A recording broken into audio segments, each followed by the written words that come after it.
Well, Daddy, because we didn't say anything about us going to do a live, we're going to wait for some of the babies to come on in the room. Come on, my babies. Come on, my babies. We just want y'all to come on in this here room. Please come on. Tag all the people you know. Tell them, come on over. Tag the rags. Tell them, come on over. Tag, remember they used to call the gossip papers the rags paper? The rags. The rags, yeah, come on. Come on in. Oh, come on in, my sweet babies. Because we truly need to have this conversation. And let me just say this. We want to thank everybody that's going to join us right now. I'm sorry, babe. No. We want to thank everybody that's going to give us your time and come on in the room. Come on. And we want you to tag the ones that has the most to say. Come on. Come on, my babies.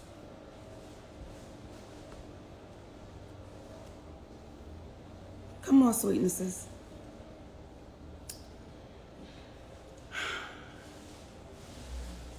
How are you today? Daddy, I'm wonderful. Fantastic. How you doing? If I was to complain, I'm telling the universe that I am ungrateful. And I Well, refuse to do that. come on now. Come on now. Don't make me get to smiling, Daddy, because I got to talk now. I got to say it. Why can't we still say what you need to say with a smile on your face? You right, baby. You right. All right, here we go. Hey, my sweet babies. To all of y'all. Now, some of y'all in your feelings and y'all don't want to be my sweet babies right now, but if you in here, hey, my sweet babies. Let's have this conversation. So... And please excuse the background noise. We didn't know when we started this that the yes, Daddy, landscapers were going to come. Please go tell them to stop. We're going to get them to stop, my babies. Because we really want y'all to hear this. And yes, this is a homegrown live. This ain't no big production. This ain't with the lights, camera, action. This is us sitting in our family room having a conversation with the community. This is us sitting in the family room. Look at it like you in the basement at the auntie and uncle house. Did you tell them that? Thank you, baby. So, let's have this conversation, please. Earlier today, we did a post. And we did a post with D.L Hughley having a conversation about how his daughter was violated from a really good friend of his. And at the time, he didn't say anything because he didn't want to jeopardize that relationship with a really good friend, and he didn't believe his daughter. We posted that. And then we left a caption under that, pretty much saying, if that black man couldn't put any protection around his own daughter, we know we have nothing coming. Now, once we posted that, the reason why I said, Daddy, can we go do a live? Because I was reading the comments on the timeline. And most of them are from black women. And they're saying, some, Monique, what does this have to do with your contract? What does this have to do? You're going too far. What does this have to do with your contract? Let me tell you what it has to do with my contract. Not a damn thing. Not a damn thing. It has nothing at all to do with my contract. What it has to do with is the character of the man named D.L Hughley. That's what this has to do with. And let me acknowledge, D.L Hughley did apologize. He said he apologized. And y'all are saying, Monique, he owned his mistake. Let me say this to you. Though he owned it, it does not erase the trauma. And when we talk about the character of the individual, for years, D.L Hughley has given his commentary and his opinion on other people's lives, not just mine, for years. And he would give the ins and outs Hold on. We sorry, baby, because, okay, they just must have thought we meant just for a second. But hold on, he get ready to shut it down. Stop it. Please. Thank you, sugar. We're just getting it taken care of, my babies. Please forgive us for a second. And again, like I said, tag as many as you can, because this is a conversation, in my humble opinion, that our community needs to hear and wrap our minds around, because we're getting caught up in the fluff, y'all. We're getting caught up in the fluff of shit, and we're not trying to deal with the facts of shit. We getting distracted. So when y'all are saying to me, Monique, this is so immature, Monique, this is so wrong, I'll take that. I'll take that. Because when I'm watching our community fall apart at a rapid race, because we too afraid to have the real conversations, and y'all keep saying, let's do it privately, because we too afraid to look embarrassed in front of who? In front of who? And we watching us. So for the ones that say, oh, Monique, you could handle this differently, this is my swing at the bat. This is my swing. This is my swing. This is our swing at that bat. So we're going to take our swing. Thank you, baby. No worries. So let me get back to what I was saying. When you start addressing the character of the man, when you really look into what is happening, when a man says, I was not strong enough to defend my daughter against a really, really good friend of mine because I didn't want to jeopardize the friendship. Though he apologized, you have to ask yourself, what kind of demons is that man dealing with that he couldn't stand up to the predator of his child? Of his child. But that same man goes on his radio show and talks about people as if he was sitting in the meetings, as if he was making their life decisions, as if his opinion mattered in their choices. So when I say, listen, y'all, it was important for me to make that post because there are so many little girls out there with daddies like DL. And let me try to adjust this because in reference to being sideways. Well, I can hold it, Daddy. Well, let's do it. Let's do it. No, just it's better for them to view. Okay, so let me address it.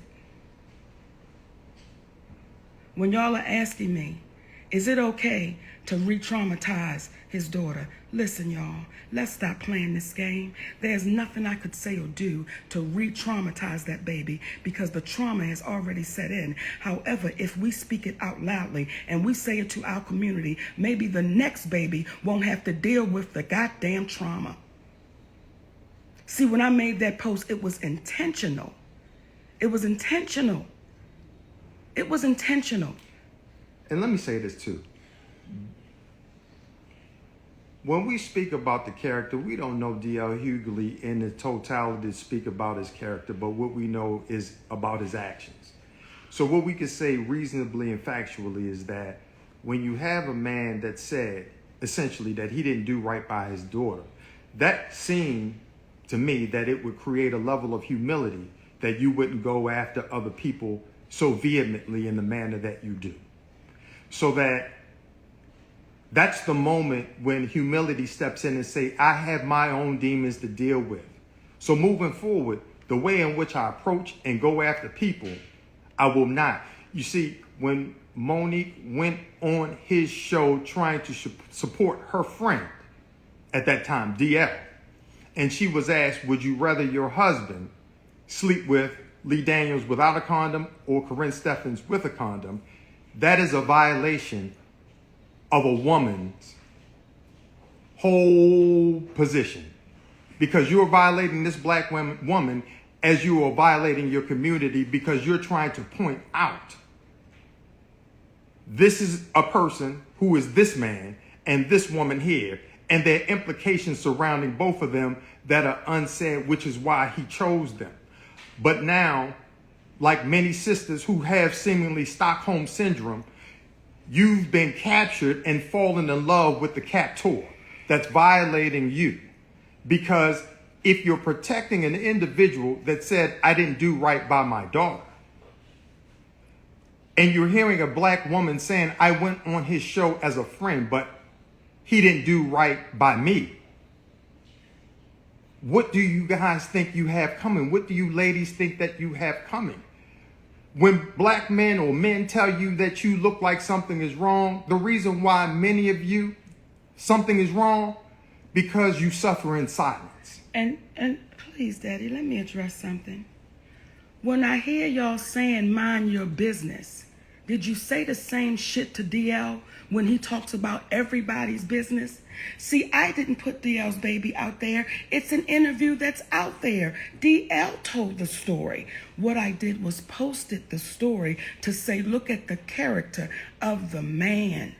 And that's look at the actions. The actions of the man. See, what happens is, y'all, when you listen to this man speak so much about Kanye West and how he's stalking this woman and all that he's doing, and didn't understand that man was trying to protect his babies. You spoke, and if you did that to my daughter, I would do something about it. Well, you're talking with a forked tongue because something was done to your baby. And when people said, oh, do you speak for all black women? Don't speak for all black women. She's speaking as a black woman for the trauma that black women had. For those of them who connect with it, you connect with it. Because the message that we're giving today is not for everyone. The message that we're trying to share today are for those individuals that are tired of being enslaved, are tired of thinking, because I may have to face the wrath of the tribe, I will go along with what's wrong to save my hide. The reality is, how can a black woman expect protection from her community? How can a black woman expect that when you heard what it is that he conveyed? And worst of all, to give excuses for an individual that continuously calls out people. See, because we're not here saying that one has to be perfect. We're not sitting here saying that everyone is perfect and we've never made mistakes, but the mistakes that we make, we have to own those mistakes. And in owning those mistakes, it creates, again, a level of empathy for those who we deem have made a mistake. When you hear DL talk, he does not talk empathetically about the individuals. As he said, in reference to Monique, when she was on stage performing her job, that he eviscerates individuals in the manner that Monique eviscerated him. And what happens is, when a black woman decides to stand and fight against a man for the same things that if that man called that man out, it's okay. Come on. And we will sit back. You heard the phone call of Tyler Perry saying, I was wrong and I'm going to make it right, and it hasn't been made right. And guess what? Most people are not up in arms about it. Why? Because it affects someone so insignificant as a black woman, and then be a big black woman on top of that. So for the black women out there that are in support of DL, know that it was a black man that brought it to our attention about that video. Brother Amir Sedan, much love to you. And just so that we're clear, because people are saying, oh, well, why would you've been on that. We found that out last night. We just got a phone call out of nowhere from a black man saying he has never seen so many black men attacking black women. And if black men are going to refuse to protect the black woman, then what protection does the black man have? The community's link is weakened due to us allowing the black woman to succumb to the forces that be. And sometimes it's at the hands of the black man. I'm sitting here telling you as a black man that I had the opportunity, the terrible opportunity, of watching my father be physically abusive to my mother, beat her down. Little woman. I've heard stories about my grandfather doing the same thing. So that's generation after generation. What I refuse to do is sit back and allow that to happen on my watch. So when people see the irregularity of the black man and black woman sitting together, let's make it a commonality. Let's not make it so that it's so odd to see. Because what she's saying is, you are worthy as a black woman of being treated equally. You are worthy as a black woman of being treated fairly. You are worthy of as a black woman not to allow yourself to be beaten and allow the beater, the person who violated you, to get away with what it is that they've done. You deserve that. And when you have people that are on your side that happen to be of the opposite sex, utilize that relationship, because sometimes a woman can't connect with a man in the way that a man can verbalize to another man, what are you doing? What are you doing? And it was a black man that tipped us to that last night. Again, a brother, Amir Sedan, who brought that to our attention because he was tired of the treatment that the black women in the community are getting. And I'll say this before I pass it to you, my love. Yes, Daddy. There are far more black men, black husbands, black boyfriends, black men, gay, straight, whatever you want, but the whole... There are far more black men that are supportive of the black woman than the powers that be would allow you to know. And they're incensed to know that this has happened. When we say to white people and to the white policemen that we got to call out the bad ones and for what they do and the wrong that they do, we as the black community have to be bold enough to do the same thing. Don't ask somebody to do something that you're not willing to do. See,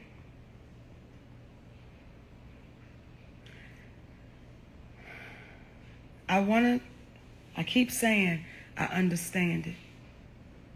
I keep saying I understand the conditioning and the fear and traditionally how we've done this, how we continue to do this. And when y'all are saying, Monique, why would you drag his daughter in it? Y'all not listening to the shit. He dragged his daughter in it when he said it. He told the story. Those are his words. If you go out there, you can see that interview. It's all over. But because I posted it on my page, now y'all are saying, Monique, why are you attacking? Let me tell y'all something, and I want to be so clear about this shit, because when I see these kind of comments, listen, when I see comments like, you're going to get blackballed again, if that is the case, then so goddamn be it, y'all. If because I'm speaking up and speaking out, but I was getting ready to say it. I don't like to say juicy words on here because the babies might be watching. But when you start getting in business with real cats, when you start getting in business with real cats, see, Curtis 50 Cent Jackson, that's a real cat. See, Lee Daniels, that's a real cat. Though we had to go through the mud, baby. But at the end of the day, what he proved himself to be was a stand-up black man, because a genuine I am sorry, that proves yourself to be that genuine stand-up black man. So they out there. So for the ones that can't hold their shit, I don't want to be in business with them. Let me be clear. And for you black women, see, this is why I'm a little warm right now, y'all. I'm a little warm. Because, see, my daddy was D.L Hughley. My daddy, even though he apologized, he went to his grave, and I still looked at him like, you a piece of shit. Because you talked a good game, but when your family needed your protection, you went in your bedroom and you drank yourself to sleep. See, I know that cat. I know him. So when I saw that story, and when that brother called and said, let me just give this to y'all. And y'all keep saying, oh, he apologized. He did. But when did an apology erase the trauma? And that's not as much the issue about the apology. Come on. In conjunction with the trauma. And when you say you're bringing his daughter into it, what his daughter is getting right now is someone that's in alignment with her as a black woman who was abused by her brother. So that everything she has felt and everything that she feels moving forward, she knows that it's a level of confirmation, because no one knows what it is that that sister went through but that sister. And the other individuals who knows what it is to be violated, especially another black woman coming to her aid, that's a level of comfort that oftentimes doesn't happen, because again, we in our black community, from slavery to right now, have been trained, have been conditioned. Move forward. You got work to do. Keep that under the hat. You got to be ready for tomorrow. And then all of a sudden, one day, you break down. Why? Because you're not dealing with it openly and honestly. We as a community have to stop living in secret and be honest enough to speak openly. Because if we don't, we're going to suffer in silence. And then you wake up one day, this person did something to themselves and you didn't know why. You've got, again, people that won beauty pageants and they took themselves out. Why? Don't know. But we can't get better until we have these conversations aloud. I don't want to project the idea that he's a terrible human being, but it is terrible that he doesn't realize as a human being what he said he did to his daughter. And if he is contrite about what he did, or if he is sorry about what he did to his daughter, then show empathy to the other individuals out there. You can have dialogue about anybody you want to have, but there's a respectful way to do it. Because if you notice, I ain't trying to talk about him terribly. I'm not, as a black man, what I think he did and allowed to happen, I don't understand it. But what I'll say is this: we got to talk about it. And I want to address something. And this is the sad shit, y'all. This is the shit we done bought into. When I hear people, because as I read your comments, I believe I can hear you. Why is he talking? Why is he talking? Because he can. And he needs to. And he needs to. See, what we're trying to show is it's okay to trust each other. It's okay to have each other's back in a way, baby, that is so unbreakable. But when you have people like D.L Hughley that finds a way to make fun of people's love, I want y'all to understand, baby, I'm not attacking D.L Hughley's family by no means. I love that brother's family. What I'm doing is bringing the light as the character as to who D.L Hughley is. So for as long as y'all don't want to hear what you really need to be listening to, I didn't put anybody out there. That interview was all over the world. D.L Hughley told the story. I didn't put anyone out there. Those stories never go away. That's there forever. He shared the story, and I want you to listen to how he shared it. It was almost a blowover.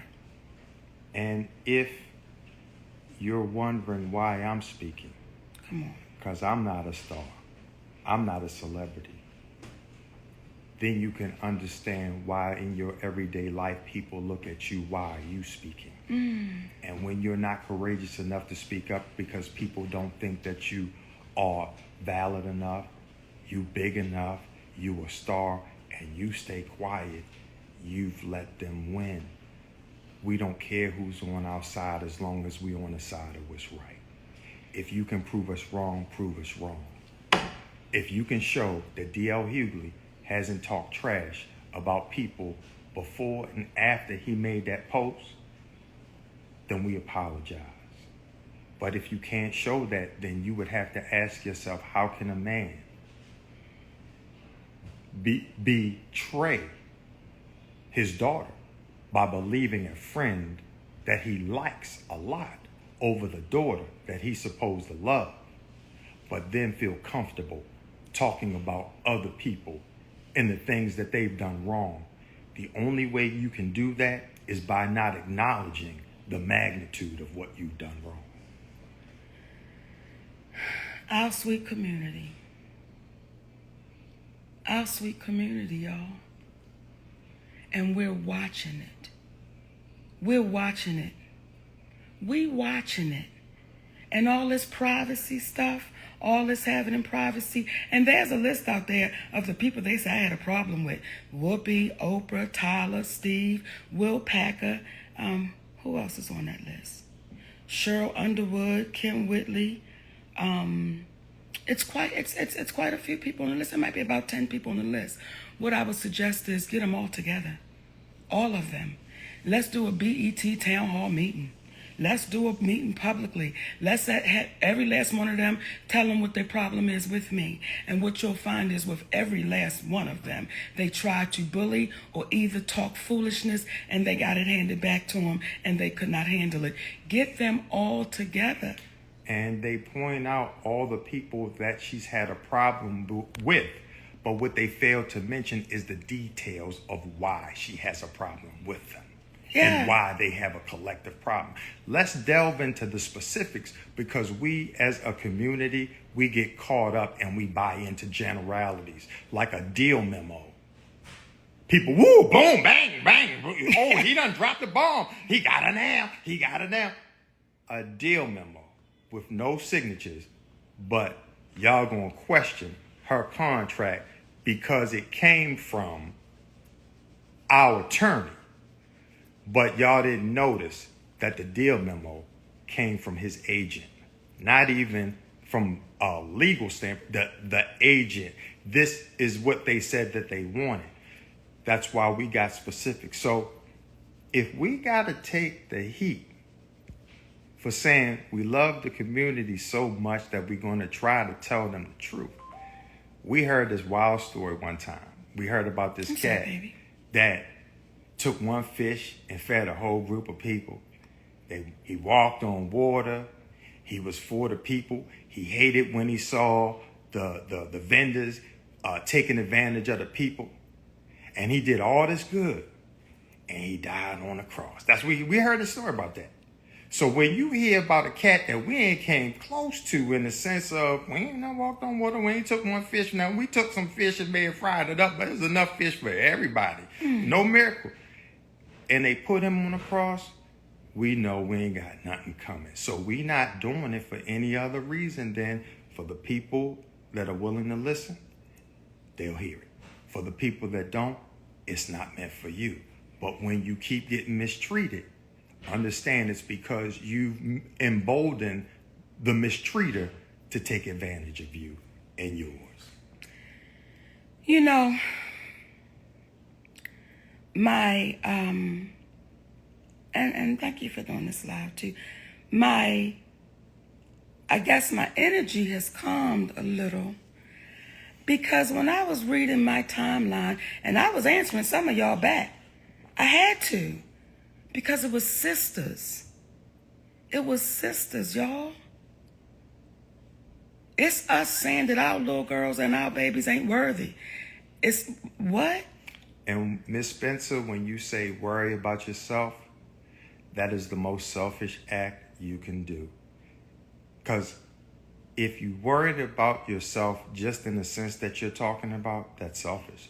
But if you're truly worried about yourself, from a humanitarian standpoint, that means you have to concern yourself with others. Because if you don't protect the individuals of the tribe, then there's no tribe to protect. And you are a part of the tribe, whether you want to admit it or whether you're not. Get healthy. So, and thank you for that word, because it just brought me to this. It makes me laugh because it's laughable.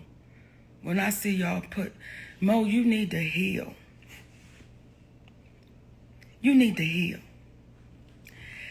And somebody would say, or I'm saying, what is it about me that you don't think I'm healed? Now, you're right. There was a time in my life that I needed to heal because I was traumatized. I was damaged. I was hurt. You are so right, my babies. But at this point in my life, that healing feels so good That's why I talk out loud. See, there was a time when I needed to heal, but I was holding on to secrets. I was holding on to them. And when I started talking out loud, that healing started feeling so good because I was able to say it out loud and not sleep with it. I was able to put it on stage and not bring it home to my family. So when y'all tell me about what I should and shouldn't say on stage, that's mine. That's mine, baby. And I'm going to say what I want to on that stage because that's also my therapy. You've seen some comedians' lives. Y'all have seen the stories. But some of them took themselves out of here because they just couldn't take it. Some of them mistreated their families. They could make the world laugh, but they couldn't make themselves laugh because they was holding on to demons. I ain't holding on to it. I'm going to say it out loud, boldly, and I'm talking about the kind of loud where y'all like, here she go again. Here I go again. Because what I have to do is be fearless for the babies that are fearful and don't believe they have a voice. I'm going to keep on talking, screaming, kicking to make sure that I do my best, that the ones coming after me don't have to scream or kick as loudly. So for the sisters that got a lot to say, especially the ones that know me, you have my number. You have my number. I saw to it that y'all had my number. See, what the black female comedians won't tell you is, I try to give my number to as many as I can to say, if you ever have any questions, if there's anything I can ever guide you on, please don't hesitate to call me. Or just talk about it. Or just want to talk. They won't give you that story. They won't give you that. Well, Kim Whitley was kind enough to go on Comedy Hype and talk about you were a real friend, the type of friend that gets to the top of the mountain, as you did when y'all went up, what was that, Laurel Canyon? Runyon, yes, Runyon sir. Canyon. And then you got to the top. And as opposed to waiting for her, you went back down and you gave her your tie and you pulled up the mountain. When you have a woman that's decent enough to tell that story, but then they turn around and they attack the individual that was a friend that helped pull them up the mountain, you have to ask yourself, what type of sickness is being imposed on our community? What are we taking? How are we healing? We live in a world where pastors, preachers, they tell you, if you want prosperity, you got to pray to God. But their prosperity comes from praying on you. Now I know people really going to be on up in arms about that, because don't take away our God. We're not taking away your God. We're taking the illusions that have been imposed upon you about the things that surround you every day. Be comfortable in the truth. Because if you don't become comfortable in the truth, then that means you're becoming comfortable on the opposite. That's why you have a problem with what we're doing right now, and it's your right. And if you have a problem with the content that we sharing, my sweet baby, click off. Click off. See, here's where we get foolish. And I want to address this too, because somebody said they didn't come for that. They came for a comedy show. Well, then you must have been blind and deaf. Because if you look at the video, them people was having a ball. I'm grateful when I walked out on that stage in Detroit, them beautiful folks stood to their feet. And when I left that stage in Detroit, those beautiful folks stood to their feet. So let me do my show the way I do it. And if you don't like that kind of show, then you would be a baby that would never buy tickets. We're on equal ground. But when you come to my show, I've always talked about my life. And those people welcome themselves into my life. For all those people that y'all got listed, I didn't call not one of them. Every last one of them called on me. So what happens is, my sweet people, when the powers that be, whatever that means, they've gotten so used to preying upon us, because they know what you're going to do. You ain't gonna do nothing.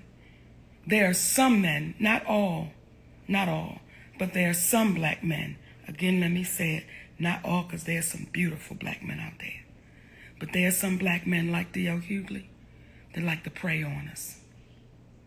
And when you turn it around. And by praying, meaning I can say what I want to say to you. Come on. But I'm going to need you to have empathy for me when the tables are turned. Empathy should be reciprocated both ways. Again, there's an old saying in sales. You can say anything you want to say, but it's about the way in which you say it. So when you listen to the way he says it, and you listen to a black woman who comes out swinging, and then you're mad that a black husband is sitting there next to him, because I'm the one that's messing up her career, let the liquor tell it. But in actuality, what's happening is you're hearing someone say, we're going to put the ethics of the way we go about making our money over just chasing a bag. Because there are many of people that have chased the bag, but they got no inner peace. When you got inner peace and then you get the bag, then what do you have? So at the end of the day, we know that we have to run the risk of telling our community, the people that we love, the truth. And when you do that, you run the risk of being disliked by the community because they didn't want to hear it. We appreciate the love from the ones that do.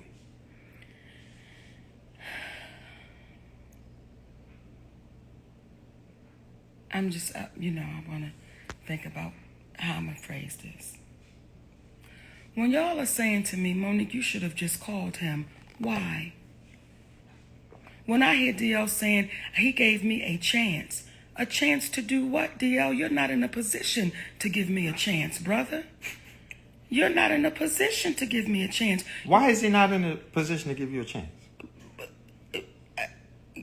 I'm not. What does he do? In addition to that, because when we start speaking about the whole headlining and all that, he would have to be over you in order to give you a chance. And again, we're going to show you the bias that the black woman has to deal with. How does a man that was part of the Kings of Comedy, who was considered the opening act, the opening act, and there's no shade to the opening act. You need to have him. They set the tone of the show. He was very key to what it is that was the Kings of Comedy. And by all accounts, did a great job. But we're going to discount that this man was an opener and Monique was the headliner for the Queens of Comedy. And somehow he's above her. Why? So the reason why I'm here is because we know the game is designed to pimp a butterfly. In the words of Brother Kendrick Lamar, you're trying to pimp the butterfly. And what I'm saying is, as a black man sitting here, respectfully not on my watch. Respectfully not on my watch. And there's many black men out there, as we can see in the comments, by the women and the men who can appreciate a couple. Now, a couple of what? Hey, baby. I don't know. Hey. But can appreciate a couple standing up simply for the community.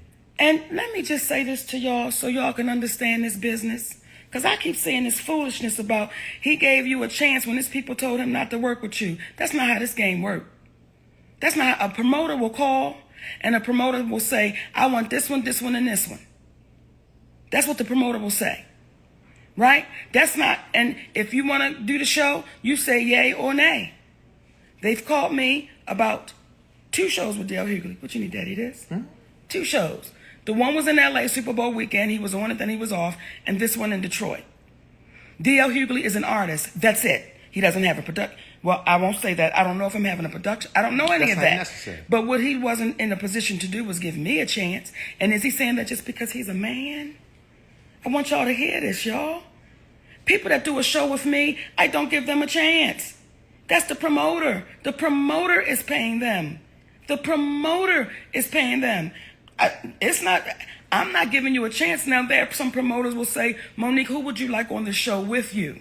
Well, your contract allows that. For me to say, this is who I want. But to say you were giving me a chance, DL, watch your mouth, brother. Because you selling the community fluff. What position were you in to give me a chance? When you were in a position to give someone a chance to protect them, that's not the chance you took. And someone could argue, in the world of business today,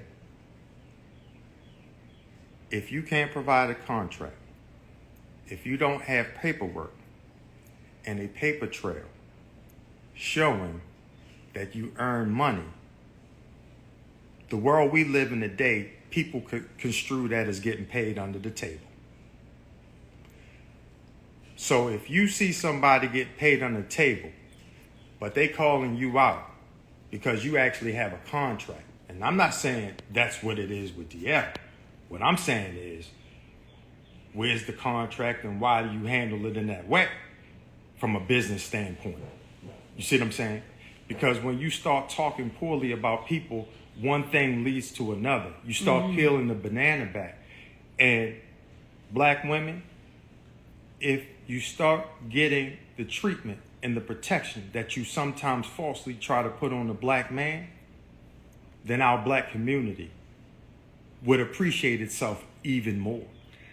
And for the folks that say, I'm difficult to work with, don't y'all find it strange none of them will face me?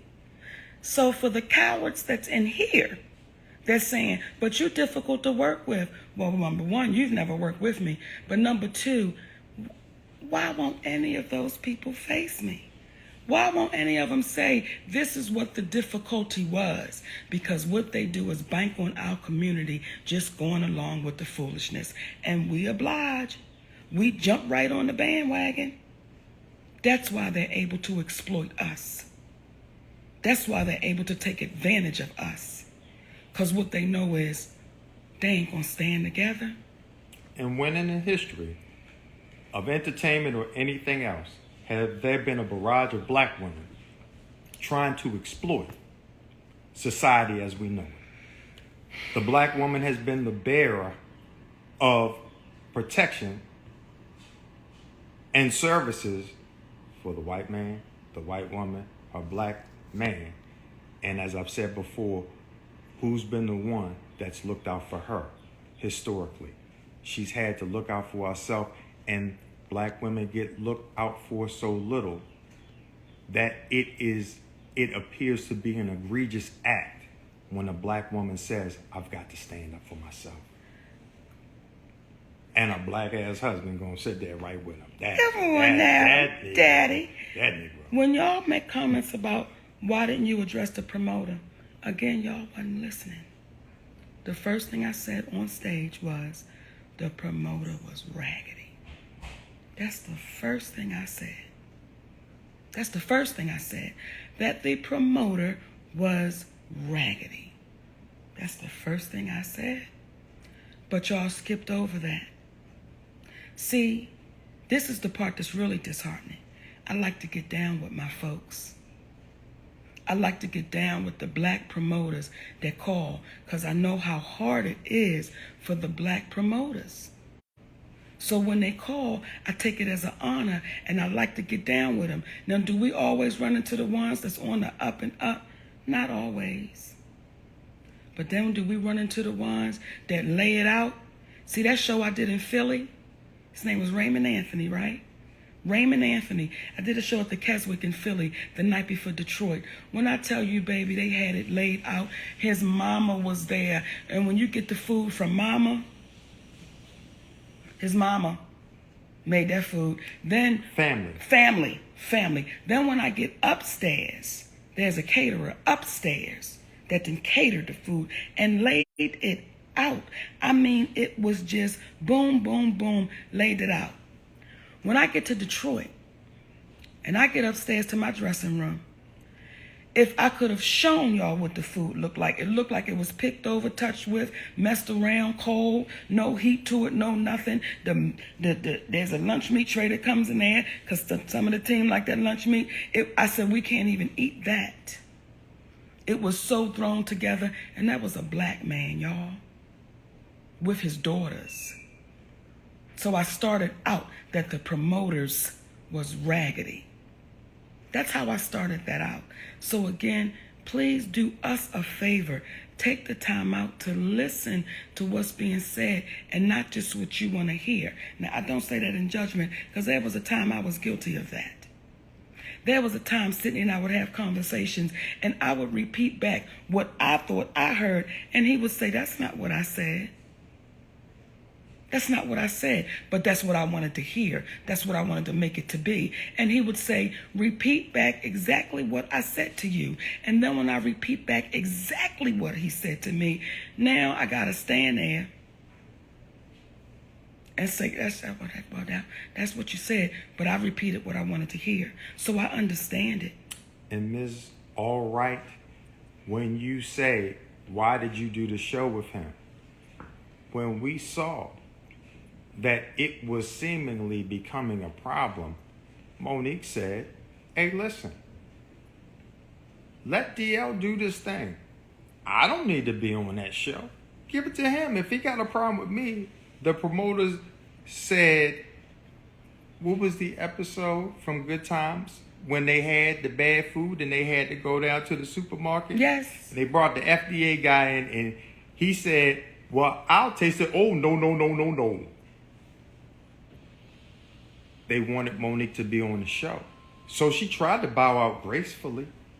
Tried to avoid any conflict. But when the promoter calls and says the reason why she has to go on to our attorney, because our attorney called in the middle of the show.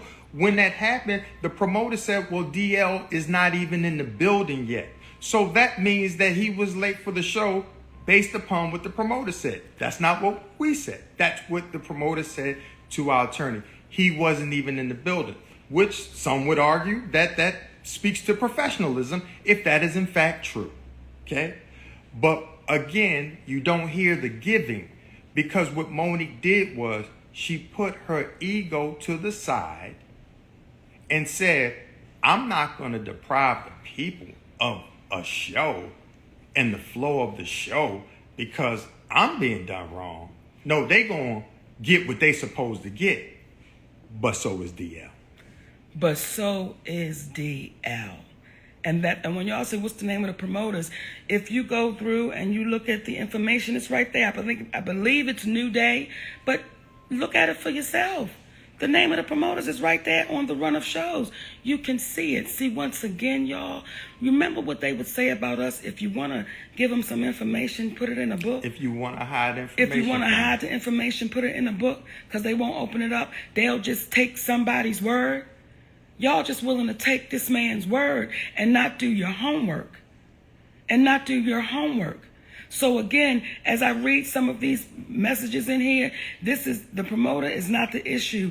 The promoter was the issue. It was. However, so was D.L Hughley. And the issue happened before. It happened before, y'all. D.L Hughley, again, was going to get his ass handed to him because he's always had so much to say. And then today when I did the post, let me go back for the newcomers. When I did the post, it was intentional. Not when y'all say, you're traumatizing this baby. No, he already put it out there. It's already out there, babies. What I did and what we did was said, look at the character of the person. But y'all don't want to see that. But y'all want to give me a paper. Actions. That's a little answer. Of the person. The actions of the person, you want to keep overriding it. So once again, any of the people that's on the list, that whomever keeps posting it and putting it out there, we're willing to sit down with all of them. And when y'all say, why are y'all having this conversation? Because we need it. We need it as a community, brothers and sisters. You don't see the crumbling. You don't see the tear down of us. You don't see what's happening in our educational system with our babies. You don't see what's happening out there in our neighborhoods, because we need it. We need it. If you don't feel like we need it, then damn it, you're part of the problem. We need to have these conversations and stop running from them and stop wanting to do it in private. You know how many times we've been taken advantage of in private? In private? That's where the rape happens. See, I've tried to have conversations in private. And when I had the conversation in private with a man named Tyler Perry, however, we had to record it, because had I told y'all what he said and I didn't have his voice, y'all would have said I don't believe it. And even after I have the black man's voice saying what he did was wrong, y'all still saying, why would you record him? Why would you record? And y'all wonder why they don't have to pay us fairly. You wonder why they don't pay us fairly. Because we sit there and we say, why would you record the rapist? Why would you record the violator? That's the part that frustrates me with us, y'all. That's the part that makes me say, let me try to talk to my babies the best way I can. And if this is how I can reach y'all, damn it, this is how I'm going to reach y'all. If this is how we can get out, try to get into our babies and talk as best we can, then this is what we're going to do. This is what we're going to do. See, if you notice, all the people on the list, tell me about the conversations they're having with the community.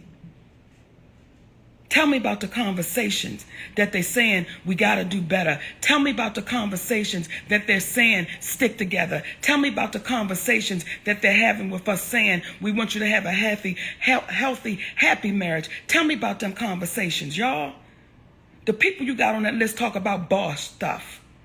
Talk about being moguls. Talk about, listen, they talk about the airports that's flying into their home, but tell me about the ones that's talking about hold your head up.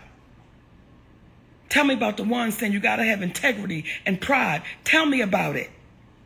And y'all want to tell me about my performance on stage? All of y'all should be doing lives. All of y'all should be trying to reach just at least if you can get to one. Y'all get to questioning me about things that when you have stopped to have the conversation, then you want to backpedal on what you think you're saying to me. Yeah, I stand firm on the things I've said. When y'all want to say, and you want to bring up bonnets, yeah, I did. And when I saw a beautiful sister at the airport in Atlanta, we actually took a picture together. She had on a bonnet. That baby was so chocolatey and so beautiful, I had to walk up to her and say, why ever would you want to hide all your beauty? And when that sweet baby came out that bathroom and you saw that beautiful natural hairstyle on that sweet sister, and with tears in her eyes and tears in mine, we held on to each other. So I'm not backing up. I'm not being quiet.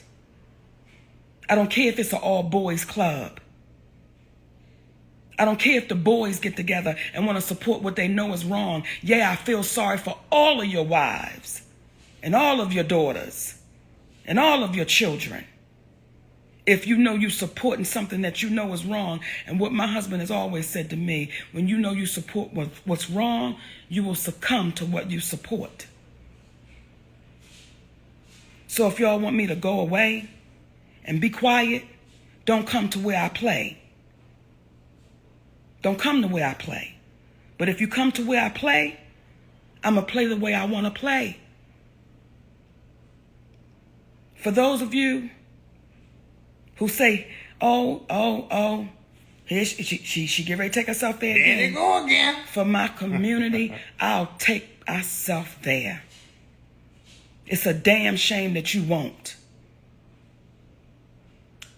And part of the reason for that is because when you know what it is to be violated and nobody has your back, you know you got to fight the fight sometimes alone.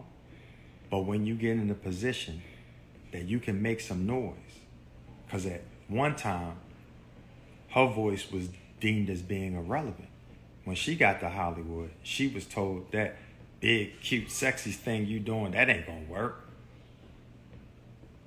Academy Award and 32 years of coming in the game and a 23-year running sitcom says differently.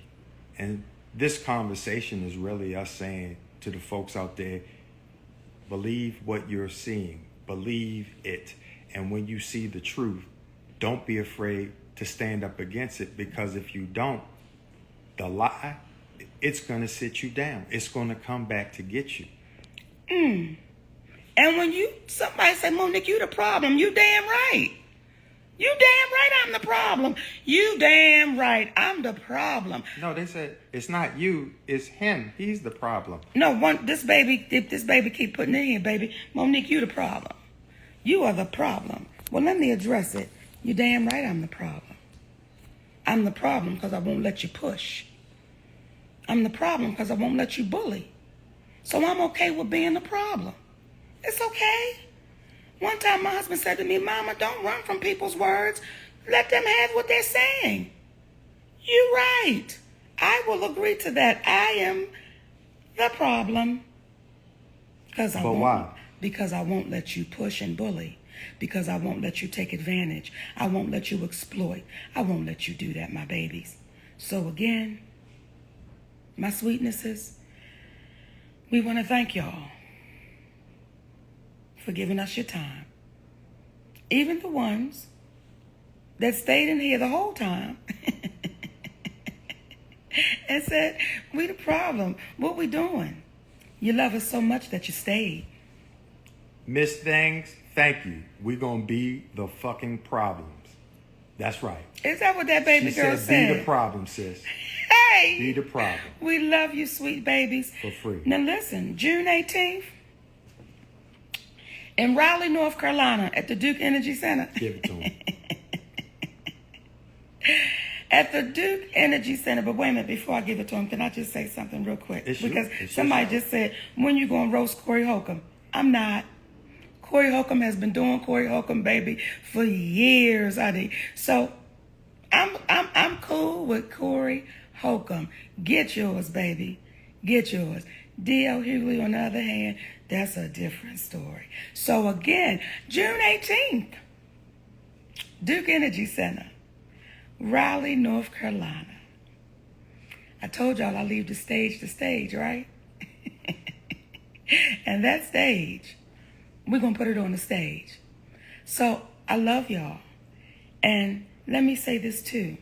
I love D.L Hughley. We love D.L Hughley. We love Corey Holcomb. We love all the black female comedians. We love us. We love us. We ain't into the calling out game. We just want to call you up. That's all. So my sweet babies, know that this old girl right here and this old guy right here, we love us for real. Thank y'all for tuning in.